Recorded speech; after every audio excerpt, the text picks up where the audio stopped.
So to me, there are generally three things. I think first, I think it's going to mean changes in terms of the resources that we devote to this area. And when I say resources, I don't just mean money. I also mean people, competencies, and so on.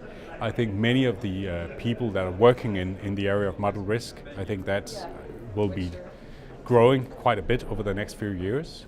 And these people are in scarce demand, and there's a real need to build that up. The second thing, where I think there will be changes, is in terms of governance. And this is in terms of making sure that we have the right segregation of duties, that your validation is done really independently, that you have the right committee structure around this, but also that you have a model inventory that is kept up to date at all times, that you have the right governance around when you're making changes to the models, that they are being reviewed and decided in the right form.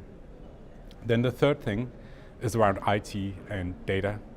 I think it's very nice to have a good mathematically correct model, but if you don't have the right data foundation for it, I think it doesn't really make any difference. And I think this is the Achilles heel of many banks, and I think it's an area where we'll have to make a lot of investments.